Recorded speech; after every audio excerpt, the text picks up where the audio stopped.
Assalamualaikum warahmatullahi wabarakatuh. Perkenalkan, nama saya Nurwahidatul Zakiah. Saya Yuda Duta Harja. Saya Alfrida Dewi Juliati. Saya dari kelas 12 MIPA 2. Ini dari kelas 12 IPA 2 ingin mempresentasikan tentang enzim.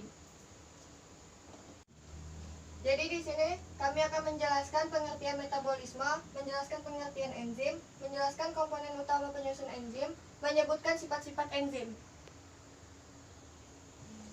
Metabolisme berkaitan dengan enzim, meliputi struktur, faktor yang mempengaruhi kerja enzim, sifat, pengelompokan, mekanisme kerja. Metabolisme adalah semua reaksi kimia yang terjadi di dalam organisme, termasuk yang terjadi di tingkat selular. Metabolisme terdiri atas anabolisme dan katabolisme. Yang kedua, anabolisme. Anabolisme adalah lintasan metabolisme yang menyusun beberapa senyawa organik sederhana menjadi senyawa kimia atau molekul kompleks. Proses ini membutuhkan energi dari luar. Energi yang digunakan dalam reaksi ini dapat berupa energi cahaya ataupun energi kimia. Yang ketiga, ada katabolisme. Katabolisme adalah lintasan metabolisme yang merombak suatu substrat kompleks molekul organik menjadi komponen-komponen penyusun sambil melepaskan energi pada umumnya berupa ATP. Enzim merupakan senyawa organik yang berfungsi sebagai katalis. Artinya energi dapat mempercepat terlancarnya suatu reaksi kimia, tetapi enzim itu sendiri tidak ikut berubah. Struktur enzim yaitu berupa non-protein dan protein, dan di bawahnya berupa gugas kofaktor dan gugas koenzim. Apoenzim. Apoenzim adalah bagian enzim aktif yang tersusun antara protein yang berfungsi labil (mudah berubah) terhadap faktor lingkungannya. Gugus prostetik, sebuah bagian enzim yang tidak tersusun atas protein. Gugus protein terdapat dikelompokkan menjadi dua, yaitu kofaktor yaitu tersusun dari bahan-bahan anorganik, dan koenzim tersusun dari bahan-bahan organik.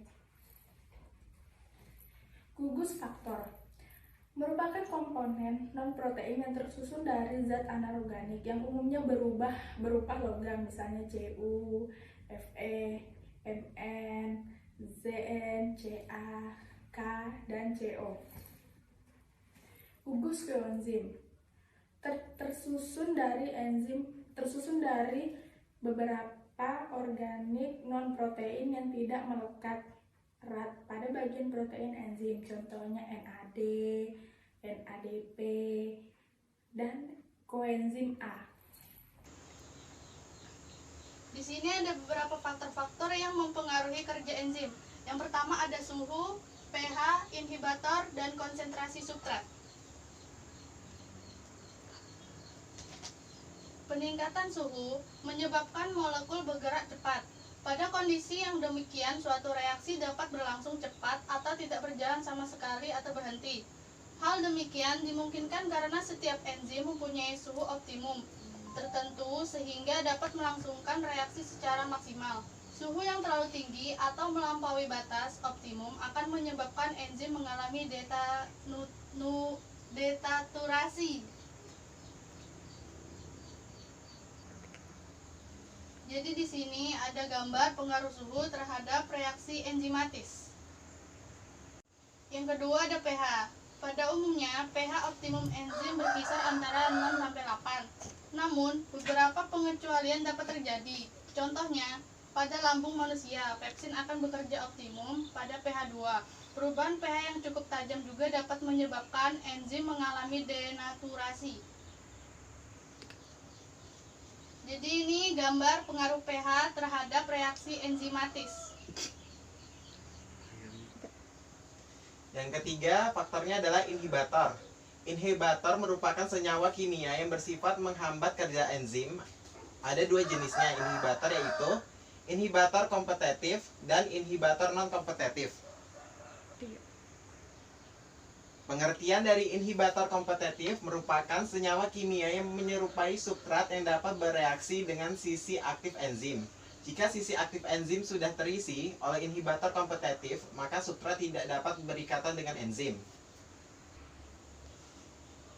Inhibitor non-kompetitif merupakan senyawa kimia yang menghambat kerja enzim dengan cara melekat pada bagian selain sisi aktif yang disebut sisi allosentrik.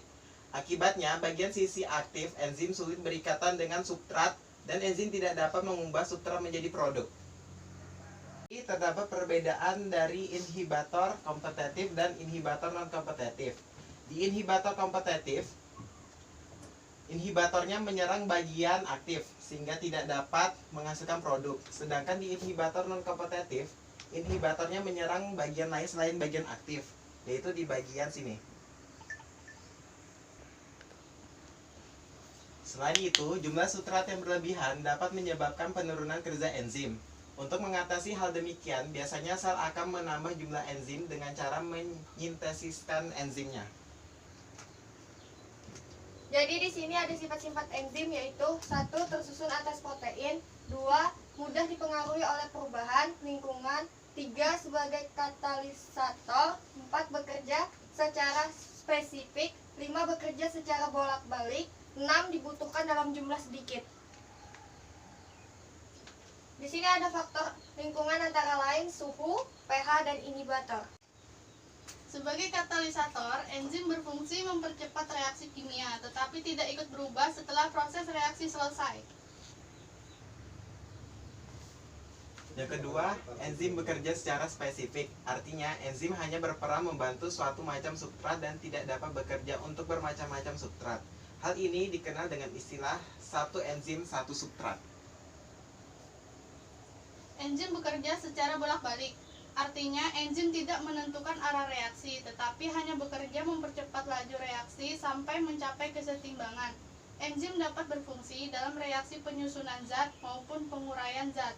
Berikutnya, enzim dibutuhkan dalam jumlah sedikit. Artinya, sedikit enzim dapat mengkatalis suatu reaksi kimia. Di sini ada mekanisme kerja enzim, hipotesis gembok dan anak kunci atau lock and key. Hipotesis kecocokan yang terinduksi, inducted speed. Menurut hipotesis ini, bagian sisi aktif enzim mempunyai bentuk spesifik dan tidak fleksibel. Suatu enzim hanya dapat ditepati oleh substrat tertentu saja. Hipotesis ini dikemukakan oleh Emil Fischer. Dari penjelasan mengenai fungsi enzim dalam proses metabolisme, maka dapat disimpulkan bahwa metabolisme itu merupakan peristiwa reaksi-reaksi kimia yang berlangsung dalam sel, makhluk hidup, dan enzim merupakan senyawa organik yang berfungsi sebagai katalis sehingga dapat mempercepat berlangsungnya suatu reaksi kimia. Dari presentasi kami ucapkan mohon maaf jika ada kesalahan. kurang lebihnya dan mohon maaf, kami akhiri. Assalamualaikum warahmatullahi wabarakatuh.